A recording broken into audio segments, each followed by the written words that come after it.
Yahoo! Hello, hello, hello mga masters and mga ka-G! Good morning, good morning, good morning, good morning po sa inyong lahat dyan sa Pilipinas at syempre sa buong Asian countries at kung saan ka mang lupalop ng ating daigdig ay good morning, good noon, good afternoon, good evening at good night na po sa mga ready ng matulog. At syempre po ay hihingin ko muna ang inyong 12 minutes para sa ating Daddy and G, the Green Iguana Family. Ayun po. At ayun po si G natin ngayon ay hahawakan ulit natin. Maandar po ngayon yung kanyang ito po, ang kanyang humidifier. At syempre dahil po yung humidifier niya yung naka-on, ayun po ay kunin natin si G ngayon. Ang G natin, no? So let's say hi to everyone. Ayan po ang ating sasabihin ngayon sa ating lahat na nandito.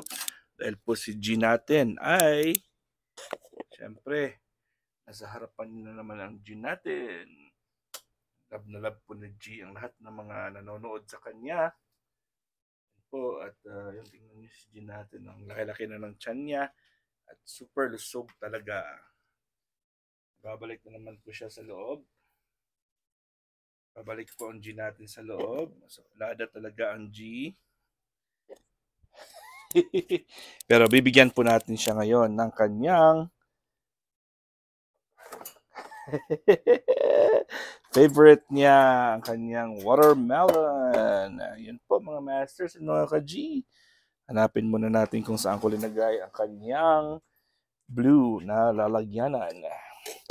Siyempre nandito po yan, no? Yun, kitang-kita talaga ni G natin yung kanyang blue na container. Gutom na gutom po yan. At bibigyan po natin siya ng kanyang food ngayon. Siyempre, kakat-kat na lang natin ito dito sa kanyang container. Sa kanyang, ano bang tawag nito? Guaranteed freshness na container ng ating G. Dito ko na ikakat yan at diretso na po yan sa kanyang bowl. O, diba mga masters, mga ka-G? Kasi po, deserve po ng G natin ang kakain na naman ng kanyang watermelon. Ayan po. At love talaga natin yan ang G natin.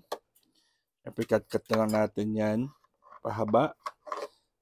And then, gawin natin cubes. Hindi ata mauubos ng G natin yan. Kasi, actually, ngayon as per recording time natin, ay gabi po ngayon. Ay mag-aalas 9 ng gabi. Kasi late na po ako nakauwi. Dahil po ay, nahulog ang G natin, no? Sobrang gutom niya, nahulog po siya. Nanonood po siya sa akin habang kinakat natin yung kanyang watermelon. Siguro nakalimutan niya na isang paa niya ay hindi po nakatama, hindi po nakatungtong sa sa ground. Yan po. At bumalik na po ang G natin. At syempre ilalagay natin ito yung kanyang watermelon.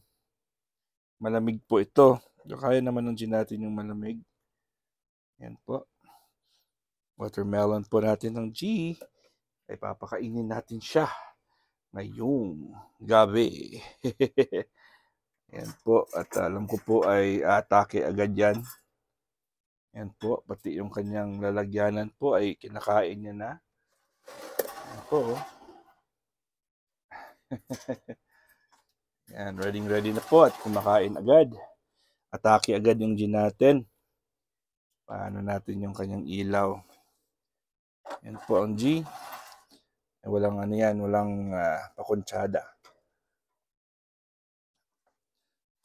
Ano ba yun? Tama ba yung mga ginagamit ko ng mga word? Yan. So, yun po. Ay kumakain na siya. Yan. Gustong gusto niyo talaga yan yung kanyang watermelon. Po yung naglalaway po ang G natin. No?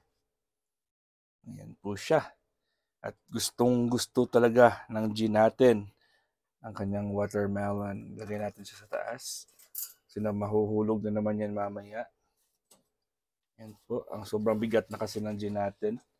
Ang bigat na kasi ng gin natin, kaya po kailangan natin po siyang lagay sa tamang lugar. Ayan, nahuhulog po yung kanyang watermelon. Sobrang bigat po ng gin natin. Ayan po. So, kamusta po ang lahat mga masters at mga ka-G?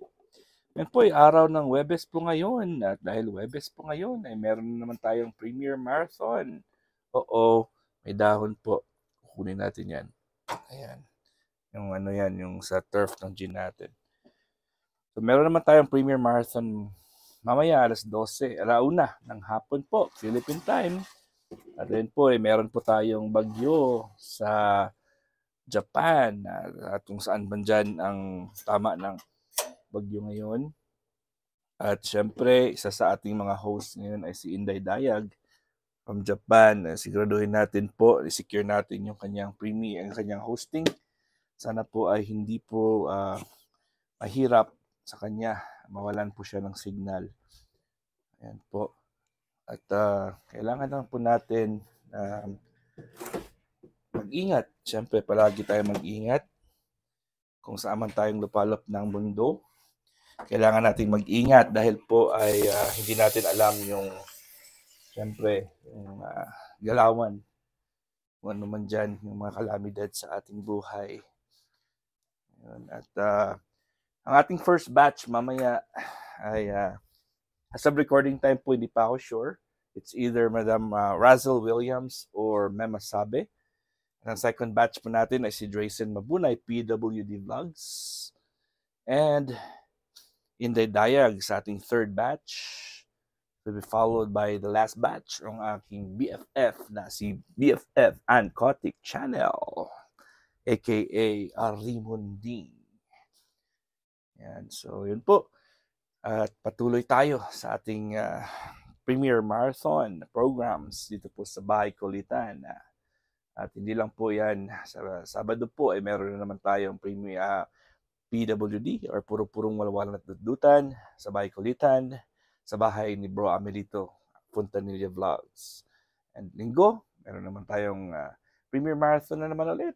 Siyempre hosted by Master Worm, Yams OFW Vlogs, I think si Bombs 2.0 / Rowena Miliares TV. Depende po sa aking dalawa yan. And ang aking beshi Merle Estani Vlogs. And po, patuloy lang po tayo. And po, siyempre ito pong ating All About G noon ay naging Daddy and G na. Pero noon po ay naging Daddy G and Yami. Pero unfortunately po ay nawalan tayo ng Yami. So, hindi na po natin inaasahan na makita pa si Yami. Pero hopefully po, hoping pa rin. Pero wala tayong magagawa pag hindi natin makita si Yami. Po ngayon ay magbibigay tayo ng pellets just in case gusto ng G natin ng pellets. Lagyan natin ng pellets si G. Yan po. So yung tubig na mismo ng watermelon ang gagamitin natin bilang tubig ng pellets. As you can see, meron pang watermelon na nahulog dyan. Tingnan natin kung kakainin din ng G natin to. Kasi po yung pellets na to,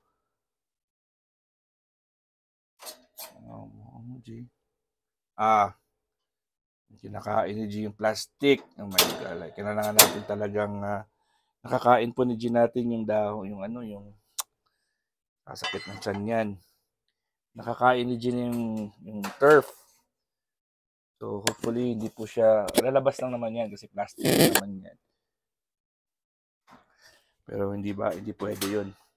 May nahulog din na watermelon sa baba. Pinulot natin. At pwede natin yung ibigay ulit kay G kasi malinis naman po siya. Sa loob naman ng cage niya. So, yung watermelon dito ko nilagay. Nalagyan natin ng Ocean Minerals. 5 patak. 5 patak lang po yan. At magsispray tayo ng tubig. Spray natin ito. Gamit yung ating pump. Ayan po. At pwede pang kainin ng G natin yan. So yung juice ng watermelon kanina nandyan din sa loob. At makakatulong din po yan sa pagbigay ng flavor. Ayan pa. Bubuksan natin yan. At tingnan natin kung kakain pa si G. Kakain pa yun si G natin. Oh. So, yun, pellets yung kinain niya. Yan, pellets po yung kinakain ng G natin. Alright, so yun po. At ako'y happy dahil po ang G natin ay kumakain. Hindi talaga niya makakain yung ano. Nahuhulog talaga yun. Nahuhulog talaga ang kanyang watermelon. So, gagawin natin, i-slice na lang natin gamit yung aking sariling kamay. Ayan po. Ayan, slice na po natin. Nahati po lang natin, hindi na slice. Nahati ko lang ng aking sariling kamay at nahulog pa rin po siya. Siguro hindi nag-pray ang G natin. You pray before you eat. Yan na po. Nakuha na ng G natin. Nakita niya rin po ulit. Ayan. So yun mga masters and mga ka-G. Maraming salamat ulit sa inyong full love and support sa ating Daddy and G. I hope magkita ulit tayo. Alas 6 ng umaga na naman bukas. Tinatry ko po na as much as possible. Sana every Friday po ay magkaroon po ako ng silent live stream. Hindi naman siya silent kasi may music. Pero yun po, dikitan at dutdutan lang po yan. At kung minsan po, last time po, sa Hershey's Chocolate Factory po ako. And this time po, try ko po yung ating G. Testingan lang natin. Try natin si G. Yung nagpapausok po yung G natin. So, pamparelax lang po. At syempre, sa mga gustong magdutdutan, pwede po sila makipagdutdutan. Di ba? Alright, mga masters and mga ka-G, hanggang dito lang po tayo. Hindi pala talaga makain ng G natin ito. At nahuhulog pa rin ang kanyang watermelon. Right, so this is your one and only Master Worm. And G, the green girly kitty patootie iguana. God is great. Yahoo!